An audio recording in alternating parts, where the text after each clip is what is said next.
Well. I did make it back for chapter 2. I didn't think I would, but I did. I know some of you out there are waiting with bated breath to see part 2 of this amazing paperback book collection. So when we left off, I had stopped at Stephen King's Different Seasons. This was a huge book for me because it contains one of the 20th century's greatest pieces of short fiction ever written, in my opinion. And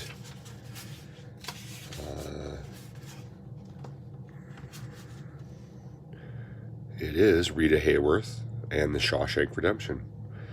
It also had Apt Pupil, The Summer of Corruption, The Body, Fall from Innocence, which was later made into Stand By Me, with my favorite actor, River Phoenix. God, what a great movie that was. And followed by A Winter's Tale, The Breathing Method. The Shawshank Redemption, though, is without a doubt his best work. First signet printing, August 83. And I could pretty fairly start aiming where I want. He went up to the turnout and parked there. He drank beer and smoked cigarettes. He watched the lights downstairs in Quentin's place go out. He watched a single light go on upstairs, and 15 minutes later, he watched that one go out. He said he could guess the rest. Mr. Dufresne, did you then go up to Glenn Quentin's house and kill the two of them? His lawyer thundered. No, I did not, Andy answered. By midnight, he said, he was sobering up. He was also feeling the first signs of a bad hangover. He decided to go home and sleep it off and think about the whole thing in a more adult fashion the next day. At that time, as I drove home, I was beginning to think that the wisest course would be to simply let her go to Reno and get her divorce. Thank you, Mr. Dufresne, the DA popped up. You divorced her in the quickest way you could think of, didn't you? You divorced her with a .38 revolver wrapped in dish towels, didn't you? No, sir, I did not, Andy said calmly. And then you shot her lover. No, sir. You mean you shot Quentin first? I mean, I didn't shoot either one of them. I drank 2 quarts of beer and smoked however many cigarettes the police found at the turnout. Then I drove home and went to bed. You told the jury that between August 24th and September 10th, you were feeling suicidal. Yes, sir. Suicidal enough to buy a revolver. Yes, sir. Would it bother you overmuch, Mr. Dufresne, if I told you that you do not seem to me to be the suicidal type? No, Andy said, but you don't impress me as being terribly sensitive, and I doubt very much that if I were feeling suicidal, I would take my problem to you. There was a slight tense titter in the courtroom at this, but it won him no points with the jury. Did you take your .38 with you on the night of September 10th? No, as I've already testified. Oh, yes, the DA smiled sarcastically. You threw it into the river, didn't you? The Royal River, on the afternoon of September 9th. Yes, sir. 1 day before the murders. Yes, sir. That's convenient, isn't it? It's neither convenient nor inconvenient, only the truth. I believe you heard Lieutenant Mincher's testimony. Mincher had been in charge of the party, which had dragged the stretch of the Royal near Pond Road Bridge, from which Andy had testified he had thrown the gun. The police had not found it. Yes, sir, I heard it. Then you heard him tell the court that they found no gun, although they dragged for 3 days. That was rather convenient too, wasn't it? Convenience aside, it's a fact that they didn't find the gun, Andy responded calmly. But I should like to point out to you and the jury that the Pond River Bridge is very close to where the Royal River empties into the Bay of Yarmouth. The current is strong. The gun may have been carried out into the bay itself.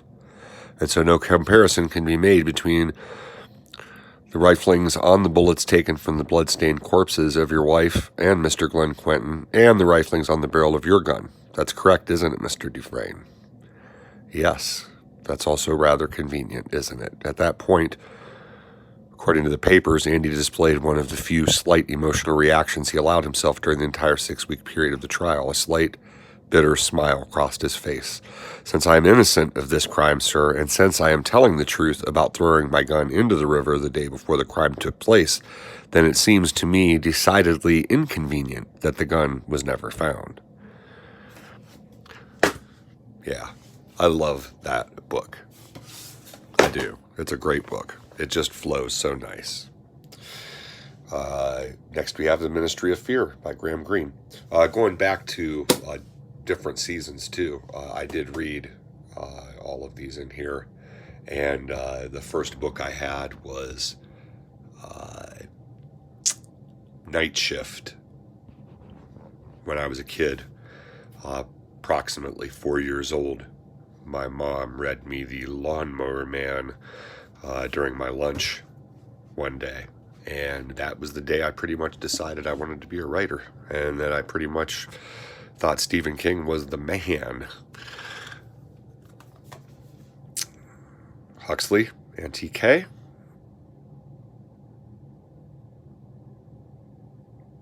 Not a bad book. Not a bad book. Right in line with The Genius and the Goddess.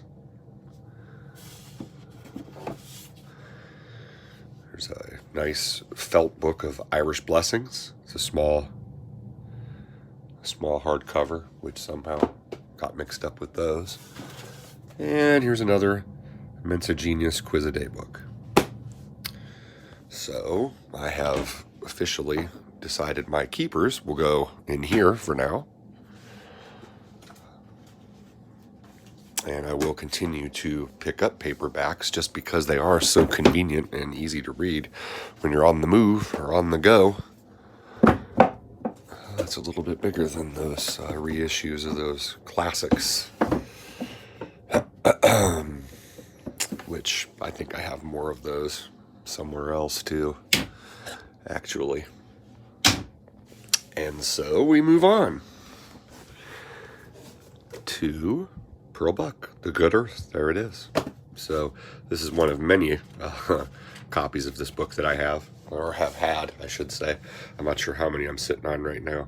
I have a whole tote of Pearl S. Buck books here that I intend on putting up and getting to so I can read each one.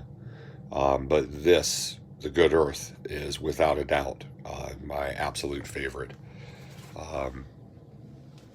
It's my favorite book of all time, actually. And it's just because it's just so beautifully written. It was Wang Lung's marriage day. At first, opening his eyes in the blackness of the curtains about his bed, he could not think why the dawn seemed different from any other. The house was still except for the faint gasping cough of his old father, whose room was opposite to his own across the middle room. Every morning the old man's cough was the first sound to be heard. Wang Lung usually lay listening to it, and moved only when it approaching nearer and when he heard the door of his father's room squeak upon its wooden hinges. But this morning he did not wait. He sprang up and pushed aside the curtains of his bed. It was a dark, ruddy dawn, and through a small square hole of a window, where the tattered paper fluttered, a glimpse of bronze sky gleamed. He went to the hole and tore the paper away. "It is spring, and I do not need this," he muttered. He was ashamed to say aloud that he wished the house to look neat on this day. The hole was barely large enough to admit his hand, and he thrust it out to feel the air. A small soft wind blew gently from the east, a wind mild and murmurous and full of rain. It was a good omen. The fields needed rain for fruition. There would be no rain this day, but within a few days, if this wind continued, there would be water. It was good. Yesterday he had said to his father that if this brazen, glittering sunshine continued, the wheat could not fill in the ear. Now it was as if heaven had chosen this day to wish him well. Earth would bear fruit. He hurried out into the middle room, drawing on his blue outer trousers as he went, and knotting about the fullness of his waist his girdle of blue cotton cloth. He left his upper body bare until he had heated water to bathe himself. He went into the shed, which was the kitchen. Leaning against the house, and out of its dusk an ox twisted its head from behind the corner next to the door and lowed at him deeply. The kitchen was made of earthen bricks as the house was, great squares of earth dug from their own fields and thatched with straw from their own wheat. Out of their own earth had his grandfather in his youth fashioned also the oven, baked and black with many years of meal preparing. On top of this earthen structure stood a deep round iron cauldron. This cauldron he filled partly full of water, dipping it with a half gourd from an earthen jar that stood near, but he dipped cautiously, for water was precious. Then after a hesitation he suddenly lifted the jar and emptied all the water into the cauldron. This day he would bathe his whole body. Not since he was a child upon his mother's knee had anyone looked upon his body. Today one would, and he would have it clean.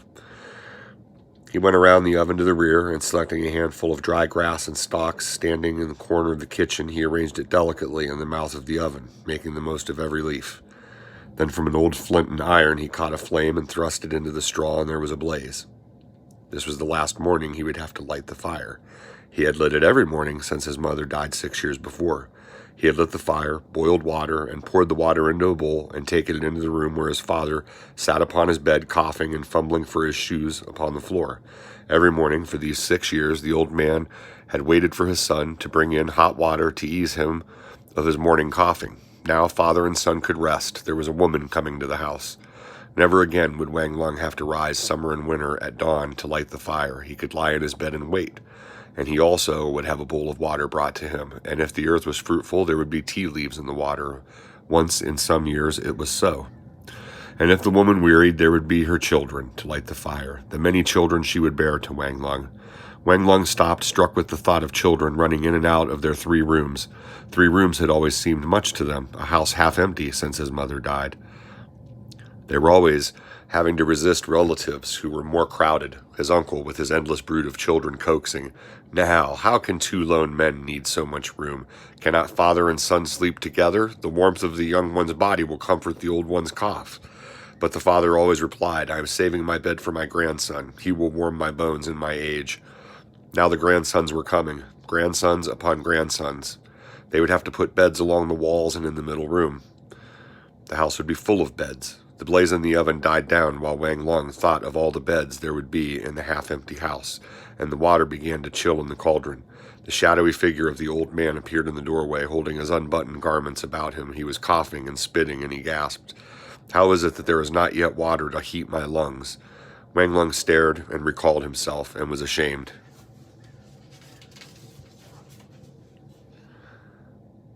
"This fuel is damp," he muttered from behind the stove. "The damp wind."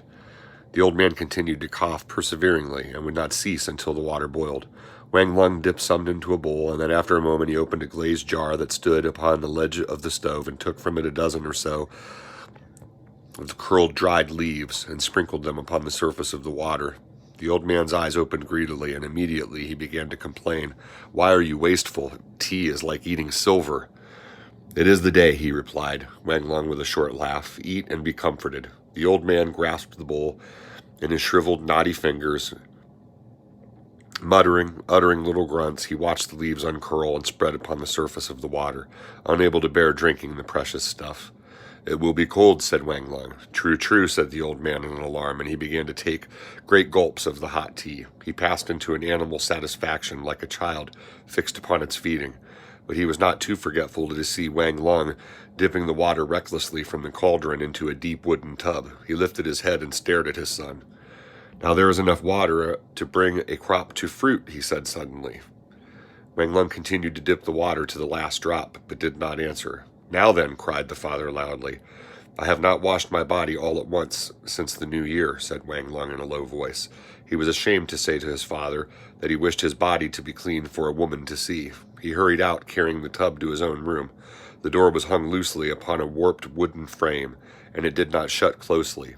And the old man tottered into the middle room and put his mouth to the opening and bawled, "It will be ill if we start the woman like this. Tea in the morning, water, and all this washing." "It is only 1 day," shouted Wang Lung, and then he added, "I will throw the water on the earth when I'm finished, and it is all not in waste." The old man was silent at this, and Wang Lung unfastened his girdle and stepped out of his clothing.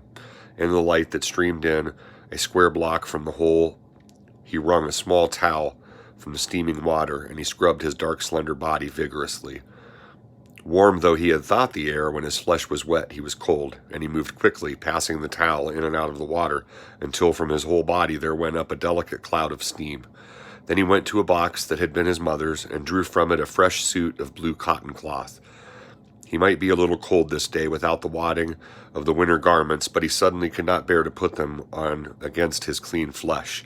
The covering of them was torn and filthy, and the wadding stuck out of the holes, gray and sodden, and he did not want this woman to see him for the first time with the wadding sticking out of his clothes. Later she would have to wash and mend, but not the first today. He drew over the blue cotton coat and trousers a long robe made of the same material, his one long robe, which he wore on feast days only, 10 days or so in the year all told. Then with swift fingers he unplaited the long braid of hair that hung down his back, and taking a wooden comb from the drawer of the small, unsteady table, he began to comb out his long hair. His father drew near again and put his mouth to the crack of the door. "Am I to have nothing to eat this day?" he complained. "At my age the bones are water in the morning until food is given them." "I am coming," said Wang Lung, braiding his hair quickly and smoothly, and weaving into the strands a tasseled black silk cord. Then after a moment he removed his long gown and wound his braid about his head and went out carrying the tub of water. He had quite forgotten the breakfast. He would stir a little water into cornmeal and give it to his father. For himself he could not eat. He staggered with the tub to the threshold and poured the water upon the earth nearest the door, and as he did so he remembered he had used all the water in the cauldron for his bathing, and he would have to start the fire again. A wave of anger passed over him at his father. "That old head thinks of nothing except his eating and drinking," he muttered into the mouth of the oven, but aloud he said nothing. It was the last morning he would have to prepare food for the old man. He put very little water into the cauldron, drawing it in a bucket from the well near the door, and it boiled quickly, and he stirred meal together and took it to the old man. "We will have rice this night, my father," he said. "Meanwhile, here is corn." "There is only a little rice left in the basket," said the old man, seating himself at the table in the middle room and stirring with his chopsticks the thick yellow gruel. "We will eat a little less than at the spring festival," said Wang Lung. But the old man did not hear. He was supping loudly at his bowl. Wang Lung went into his own room then and drew about him again the long blue robe and let down the braid of his hair. He passed his hand over his shaven brow and over his cheeks. Perhaps he had better be newly shaven. It was scarcely sunrise yet. He could pass through the street of barbers and shave before he went to the house where the woman waited for him. He had the money. He would do it. He took from his girdle a small greasy pouch of gray cloth and counted the money in it. There were 6 silver dollars and a double handful of copper coins. He had not yet told his father he had asked friends to sup that night. He had asked his male cousin, the young son of his uncle, and his uncle for his father's sake, and 3 neighboring farmers who lived in the village with him. He had planned to bring back from the town that morning pork, a small pond fish, and a handful of chestnuts. He might even buy a few of the bamboo sprouts from the south and a little beef to stew with the cabbage he had raised in his own garden. But this only if there were any money left after the bean oil and the soybean sauce had been bought. If he shaved his head, he could not perhaps buy the beef. Well, he would shave his head, he decided suddenly. He left the old man without speech and went out into the early morning. In spite of the dark, red dawn, the sun was mounting. The horizon clouds and sparkled upon the dew on the rising wheat and barley. The farmer in Wang Lung was diverted for an instant, and he stood to examine the budding heads. They were empty as yet and waiting for the rain. He smelled the air and looked anxiously at the sky. Rain was there, dark in the clouds and heavy upon the wind. He would buy a stick of incense and place it in the little temple to the earth god. On a day like this, he would do it. He wound his way in among the fields upon the narrow path. In the near distance, the gray city wall rose. Within that gate, in the wall through which he would pass, stood the great house where the woman had been a slave girl since her childhood, the house of Huang. There were those who said it is better to live alone than to marry a woman who has been a slave in a great house. But when he had said to his father, "Am I never to have a woman?" his father replied, "With weddings costing as they do in these evil days, and every woman wanting gold rings and silk clothes before she will take a man, there remain only slaves to be had for the poor." His father had stirred himself then and gone to the house of Huang and asked if there was a slave to spare. "Not a slave too young, and above all, not a pretty one," he had said. Wang Lung had suffered that she must not be pretty. It would be something to have a pretty wife that other men would congratulate him upon having. His father, seeing his mutinous face, had cried out at him, "And what will we do with a pretty woman? We must have a woman who will tend to the house and bear children as she works in the fields. And will a pretty woman do these things? She will be forever thinking about clothes to go with her face. No, not a pretty woman in our house. We are farmers. Moreover, who has heard of a pretty slave who was virgin in a wealthy house? All the young lords have had their fill of her. It is better to be first with an ugly woman than the 100th with a beauty. Do you imagine a pretty woman will think your farmer's hands as pleasing as the soft hands of a rich man's son, and your sun-black face as beautiful as the golden skin of the others who have had her for their pleasure? Wang Lung knew his father spoke well. Nevertheless, he had to struggle with his flesh before he could answer. And then he said violently, "At least I will not have a woman who is pockmarked, or who has a split upper lip." "We will have to see what is to be had," his father replied. Well, the woman was not pockmarked, nor had she a split upper lip. This much he knew, but nothing more. He and his father had bought 2 silver rings washed with gold, and silver earrings, and these his father had taken to the woman's owner in acknowledgment of betrothal. Beyond this, he knew nothing of the woman who was to be his, except that on this day he could go and get her. He walked into the cool darkness of the city gate. Water carriers just outside their barrows laden with great tubs of water passed to and fro all day, the water splashing out of the tubs upon the stones. It was always wet and cool in the tunnel of the gate under the thick wall of earth and brick. Cool even upon a summer's day, so that the melon vendors spread their fruits open upon the stones, melons split open to drink in the moist coolness. There were none yet, for the season was too early, but baskets of small, hard green peaches stood along the walls, and the vendors cried out, "The first peaches of spring, the first peaches. Buy, eat, purge your bowels of the poisons of winter." Wang Lung said to himself, "If she likes them, I will buy her a handful when we return." He could not realize that when he walked back through the gate there would be a woman walking behind him. He turned to the right within the gate, and after a moment was in the street of barbers. There were few before him so early, only some farmers who had carried their produce into the town the night before in order that they might sell their vegetables at the dawn markets and return for the day's works in the fields. They had slept shivering and crouching over their baskets. The baskets, now empty, at their feet. Wang Lung avoided them lest some recognize him, for he wanted none of their joking on this day. All down the street in a long line the barbers stood behind their small stalls, and Wang Lung went to the furthest one and sat down upon the stool and motioned to the barber, who stood chattering to his neighbor. The barber came at once and began quickly to pour hot water from a kettle on his pot charcoal into the brass basin. "Shave everything," he said in a professional tone. "My head and my face," replied Wang Lung. "Ears and nostrils cleaned?" asked the barber. "How much will that cost extra?" asked Wang Lung cautiously. "4 pence," said the barber, beginning to pass a black cloth in and out of the hot water. "I will give you 2, said Wang Lung. "Then I will clean 1 ear and 1 nostril, rejoined the barber promptly. "On which side of the face do you wish it done?" He grimaced at the next barber as he spoke, and the other burst into a guffaw. Wang Lung perceived that he had fallen into the hands of a joker, and feeling inferior in some unaccountable way, as he always did to these town dwellers, even though they were only barbers and the lowest of persons, he said quickly, "As you will, as you will."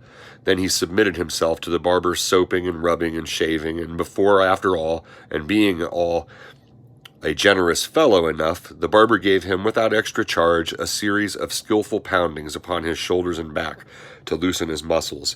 He commented upon Wang Lung as he shaved his upper forehead. This would not be a bad-looking farmer if he would cut off his hair. The new fashion is to take off the braid. His razor hovered so near the circle of hair upon Wang Lung's crown that Wang Lung cried out, "I cannot cut it off without asking my father." And the barber laughed and skirted around the spot of hair. When it was finished and the money counted into the barber's wrinkled, water-soaked hand, Wang Lung had a moment of horror. So much money. But walking down the street again with the wind fresh upon his shaven skin, he said to himself, "It is only once." He went to the market then and bought 2 pounds of pork and watched the butcher as he wrapped it in a dried lotus leaf. And then, hesitating, he bought also 6 ounces of beef. When all had been bought, even to fresh squares of bean curd shivering in a jelly upon itself, he went to the candlemaker's shop, and there he bought a pair of incense sticks. Then he turned his steps with great shyness toward the house of Huang. Once at the gate of the house, he was seized with terror. How had he come alone? He should have asked his father, his uncle, or even his nearest neighbor Ching, anyone to come with him. He had never been in a great house before. How could he go in with his wedding feast on his arm and say, "I have come for a woman"? He stood at the gate for a long time looking at it. It was closed fast. 2 great wooden gates, painted black and bound, and studded with iron, closed upon each other. 2 lions made of stone stood on guard on either side. There was no one else. He turned away. It was impossible. He felt suddenly faint. He would go first and buy a little food. He had eaten nothing and forgotten food. He went into a small street restaurant, and putting in 2 pence upon the table, he sat down. A dirty waiting boy with a shiny black apron came near and called out to him, 2 bowls of noodles, and when they were come, he ate them down greedily, pushing them into his mouth with his bamboo chopsticks, while the boy stood and spun the coppers between his black thumb and forefinger. "Will you have more?" asked the boy indifferently. Wang Lung shook his head. He sat up and looked about. There was no one he knew in the small, dark, crowded room full of tables. Only a few men sat eating or drinking tea. It was a place for poor men, and among them he looked neat and clean and almost well-to-do, so that a beggar passing whined at him, "Have a good heart, teacher, and give me a small cash. I starve." Wang Lung had never had a beggar ask of him before, nor had any ever called him teacher. He was pleased, and he threw into the beggar's bowl 2 small cash, which are 1/5 of a penny, and the beggar pulled back with swiftness his black claw of a hand, and grasping the cash, fumbled them within his rags. Wang Lung sat, and the sun climbed upwards. The waiting boy lounged about impatiently. "If you are buying nothing more," he said at last, with much impudence, "you will have to pay rent for the stool." Wang Lung was incensed at such impudence, and he would have risen except that when he thought of going into the great house of Huang, of asking there for a woman, sweat broke out over his whole body, as though he were working in a field. "Bring me more tea," he said weakly to the boy. Before he could turn it, it was there, and the small boy demanded sharply, "Where is the penny?" And Wang Lung, to his horror, found there was nothing to do but to produce from his girdle yet another penny. "It is robbery," he muttered, unwilling. Then he saw, entering the shop, his neighbor whom he had invited to the feast, and put the penny hastily upon the table, and drank the tea at a gulp, and went out quickly by the side door, and was once again upon the street. "It is to be done," he said to himself desperately, and slowly he turned his way to the great gates. This time, since it was after high noon, the gates were ajar, and the keeper of the gate idled upon the threshold, picking his teeth with a bamboo sliver after his meal. He was a tall fellow with a large mole upon his left cheek, and from the mole hung 3 long black hairs, which had never been cut. When Wang Lung appeared, he shouted roughly, thinking from the basket that he had come to sell something. "Now then, what?" With great difficulty Wang Lung replied, "I am Wang Lung the farmer." "Well, and Wang Lung the farmer what?" retorted the gateman, who was polite to none except the rich friends of his master and mistress. I am come, faltered Wang Lung. "That I see," said the gateman, with elaborate patience, twisting the long hairs of his mole. "There is a woman," said Wang Lung, his voice sinking helplessly to a whisper. In the sunshine, his face appeared wet. The gateman gave a great laugh. "So you are he roared. "I was told to expect a bridegroom today, but I did not recognize you with a basket on your arm." "It is only a few meats," said Wang Lung apologetically, waiting for the gateman to lead him within, but the gateman did not move. At last Wang Lung said with anxiety, "Shall I go alone?" The gateman affected a start of horror. "The old lord would kill you." Then, seeing that Wang Lung was too innocent, he said, "A little silver is a good key." Wang Lung saw at last that the man wanted money of him. "I am a poor man," he said pleadingly. "Let me see what you have in your girdle," said the gateman, and he grinned when Wang Lung, in his simplicity, actually put his basket upon the stones, and lifting his robe, took out the small bag from his girdle, and shook into his left hand what money was left after his purchases. There was 1 silver piece and 14 copper pence. "I will take the silver," said the gateman coolly, and before Wang Lung could protest, the man had the silver in his sleeve and was striding through the gate, bawling loudly, "The bridegroom! The bridegroom!" Wang Lung, in spite of anger at what had just happened and horror at this loud announcing of his coming, could do nothing but follow, and this he did, picking up his basket and looking neither to the left nor to the right. Afterwards, although it was the first time he had ever been in a great family's house, he could remember nothing. With his face burning and his head bowed, he walked through court after court, hearing that voice roaring ahead of him, hearing tinkles of laughter on every side. Then suddenly, when it seemed to him he had gone through 100 courts, the gateman fell silent and pushed him into a small waiting room. There he stood alone, while the gateman went into some inner place, returning in a moment to say, "The old mistress says you are to appear before her." Wang Lung started forward, but the gateman stopped him, crying in disgust, "You cannot appear before a great lady with a basket on your arm, a basket of pork and bean curd. How will you bow?" "True, true," said Wang Lung in agitation, but he did not dare to put the basket down because he was afraid something might be stolen from it. It did not occur to him that all the world might not desire such delicacies as 2 pounds of pork and 6 ounces of beef and a small pond fish. The gateman saw his fear and cried out in great contempt, In a house like this, we feed these meats to the dogs." And seizing the basket, he thrust it behind the door and pushed Wang Lung ahead of him. Down a long, narrow veranda they went, the roofs supported by delicate carven posts, and into a small hall, the like of which Wang Lung had never seen. A score of houses such as his whole house could have been put into it and have disappeared. So wide were the spaces, so high the roofs. Lifting his head in wonder to see the great carven and painted beams above him, he stumbled upon the high threshold of the door and would have fallen except that the gateman caught his arm and cried out, "Now will you be so polite as to fall on your face like this before the old mistress?" And collecting himself in great shame, Wang Lung looked ahead of him, and upon a dais in the center of the room he saw a very old lady, her small fine body clothed in lustrous pearly gray satin, and upon the low bench beside her a pipe of opium stood burning over its little lamp. She looked at him out of small, sharp black eyes, as sunken and sharp as a monkey's eyes, in her thin and wrinkled face. The skin of her hand that held the pipe's end was stretched over her little bones, as smooth and yellow as the gilt upon an idol. Wang Lung fell to his knees and knocked his head on the tiled floor. "Raise him," said the old lady gravely to the gateman. "These obeisances are not necessary. He has come for the woman." "Yes, ancient one," replied the gateman. "Why does he not speak for himself?" asked the old lady. "Because he is a fool, ancient one," said the gateman, twirling the hairs of his mole. This roused Wang Lung, and he looked with indignation at the gateman. "I am only a coarse person, great and ancient lady," he said. "I do not know what words to use in such a presence." The old lady looked at him carefully and with perfect gravity, and made as though she would have spoken, except that her hand closed upon the pipe, which a slave had been tending for her, and at once she seemed to forget him. She bent and sucked greedily at the pipe for a moment, and the sharpness passed from her eyes, and a film of forgetfulness came over them. Wang Lung remained standing before her until in passing her eyes caught his figure. "What is this man doing here?" she asked with sudden anger. It was as though she had forgotten everything. The gateman's face was immovable. He said nothing. "I am waiting for the woman, great lady," said Wang Lung in much astonishment.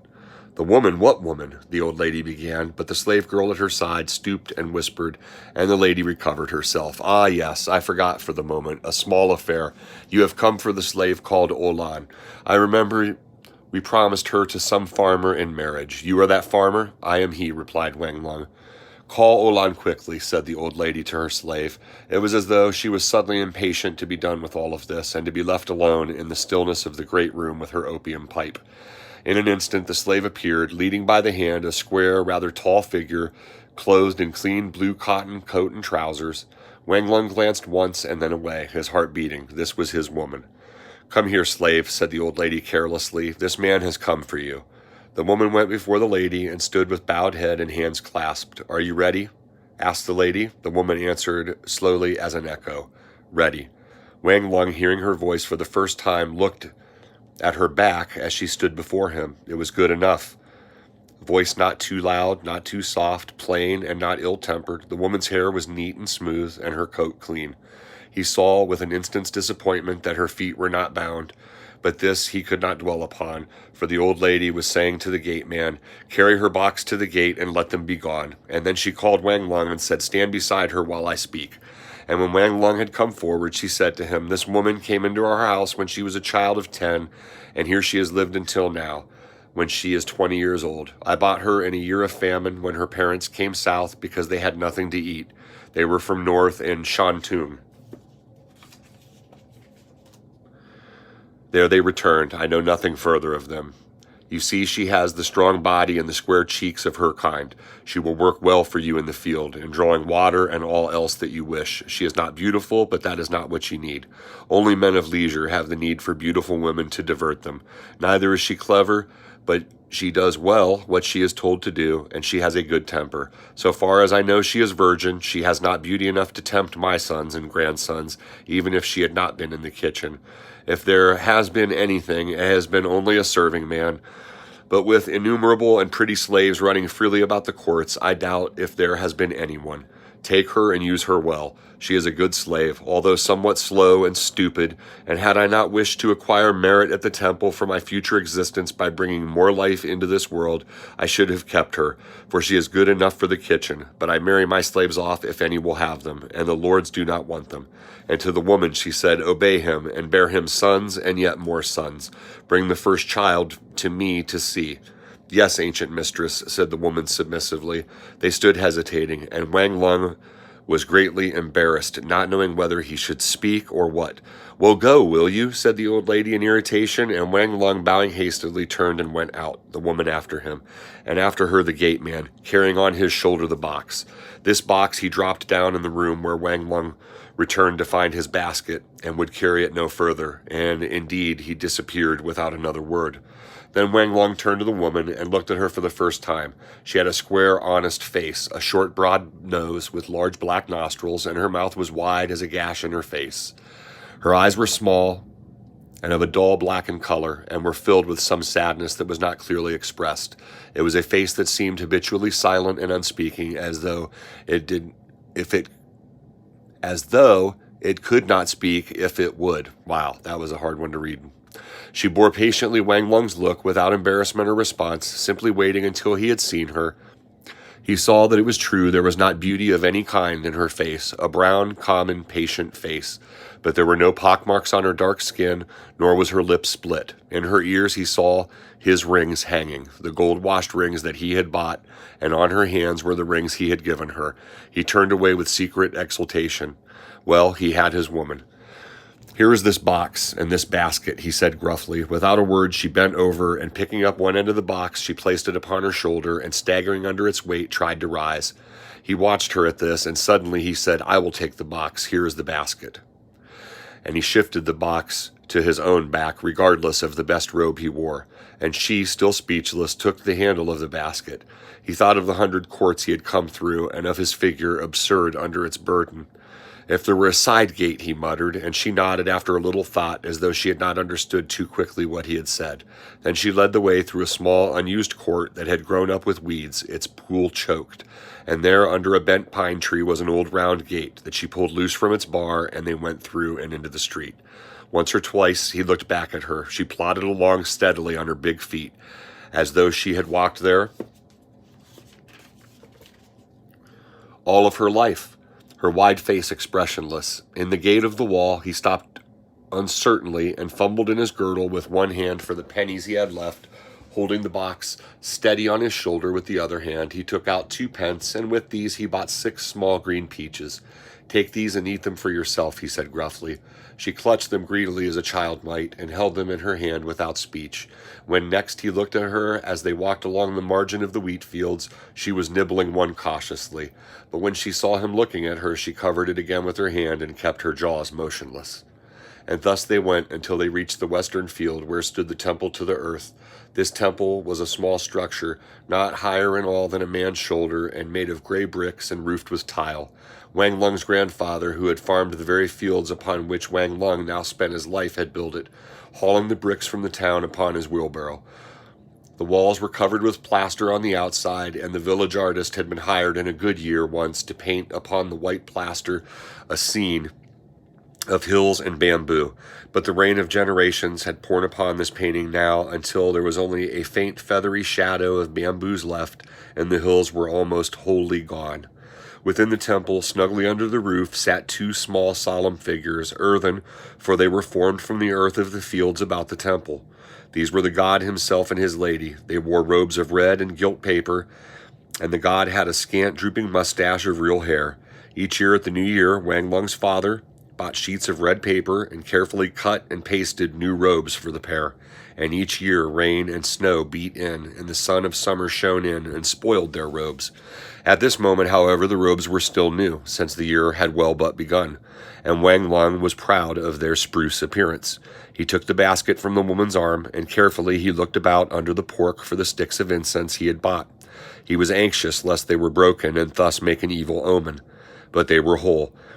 And when he had found them, He stuck them side by side in the ashes of the other sticks of incense that were heaped before the gods, for the whole neighborhood worshipped these two small figures. Then, fumbling for his flint and iron, he caught with a dried leaf for tinder a flame to light the incense. Together, this man and this woman stood before the gods of their fields. The woman watched the ends of the incense redden and turn gray.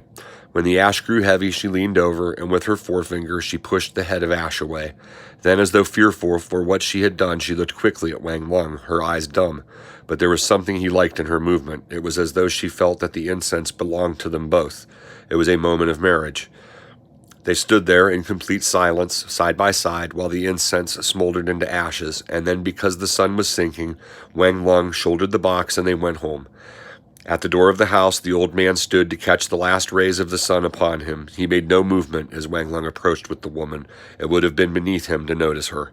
Instead, he feigned great interest in the clouds, and he cried, "That cloud which hangs upon the left horn of the new moon speaks of rain. It will come not later than tomorrow night." And then as he saw Wang Lung take the basket from the woman, he cried again, "And have you spent more money?"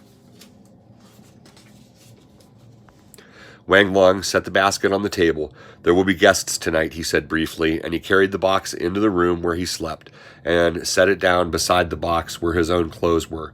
He looked at it strangely, but the old man came to the door and said volubly, "There is no end to the money spent in this house." Secretly, he was pleased that his son had invited guests, but he felt it would not do to give out anything but complaints before his new daughter-in-law, lest she be set from the start in ways of extravagance. Wang Lung said nothing, but he went out and took the basket into the kitchen, and the woman followed him there. He took the food piece by piece from the basket and laid it upon the ledge of the cold stove, and he said to her, "Here is pork, and here is beef and fish. There are 7 to eat. Can you prepare food?" He did not look at the woman as he spoke. It would not have been seemly. The woman answered in her plain voice, "I have been kitchen slave since I went into the house of Huang. There were meats at every meal." Wang Lung nodded and left her, and did not see her again until the guests came crowding in. His uncle jovial and sly and hungry, his uncle's son an impudent lad of 15, and the farmers clumsy and grinning with their shyness. 2 were men from the village with whom Wang Lung exchanged seed and labor at harvest time, and 1 was his next-door neighbor Ching, a small, quiet man, ever unwilling to speak unless he were compelled to it. After they had been seated about the middle room with demurring and unwillingness to take seats for politeness, Wang Lung went into the kitchen and bid the woman serve. Then he was pleased when she said to him, I will hand you the bowls, if you will place them upon the table. I do not like to come out before men." Wang Lung felt in him a great pride that this woman was his, and did not fear to appear before him, but would not appear before other men. He took the bowls from her hands at the kitchen door, and he set them upon the table in the middle room, and called loudly, "Eat, my uncle and my brothers." And when the uncle, who was fond of jokes, said, "Are we not to see the moth-browed bride?" Wang Lung replied firmly, "We are not yet one. It is not meet that other men see her until the marriage is consummated." And he urged them to eat, and they ate heartily of the good fare, heartily and in silence, and this one praised the brown sauce on the fish, and that one the well-done pork, and Wang Lung said over and over in reply, "It is poor stuff, it is badly prepared." But in his heart he was proud of the dishes, for with what meats she had, the woman had combined sugar and vinegar and a little wine and soy sauce, and she had skillfully brought forth all the force of the meat itself, so that Wang Lung himself had never tasted such dishes upon the tables of his friends. That night, after the guests had tarried long over their tea and had done with their jokes, the woman still lingered behind the stove, and when Wang Lung had seen the last guest away, he went in, and she cowered there in the straw piles, asleep beside the ox. There was straw in her hair when he roused her, and when he called her, she put up her arm suddenly in her sleep, as though to defend herself from a blow. When she opened her eyes at last, she looked at him with her strange, speechless gaze, and he felt as though he faced a child. He took her by the hand and led her into the room where that morning he had bathed himself for her, and he lit a red candle upon the table. In this light he was suddenly shy, and he found himself alone with the woman, and he was compelled to remind himself, "There is this woman of mine. The thing is to be done," and he began to undress himself doggedly. As for the woman, she crept around the corner of the curtain and began without a sound to prepare for the bed. Wang Lung said gruffly, "When you lie down, put the light out first." Then he lay down and drew the thick quilt about his shoulders and pretended to sleep. But he was not sleeping. He lay quivering, every nerve of his flesh awake. And when after a long time the room went dark, and there was the slow, silent creeping movement of the woman beside him, an exultation filled him, fit to break his body, and he gave a hoarse laugh into the darkness and seized her. And that is chapter 1 of The Good Earth by Pearl Buck. Maybe we'll do chapter 2 at another time. I didn't expect to go that far, but God, I love that book. It's just so good. It's such a beautiful book. It paints such beautiful verbal pictures. Really beautiful. I've gone on 45 minutes. I got a few other things to do, so we'll bang out the rest of these paperbacks later tonight.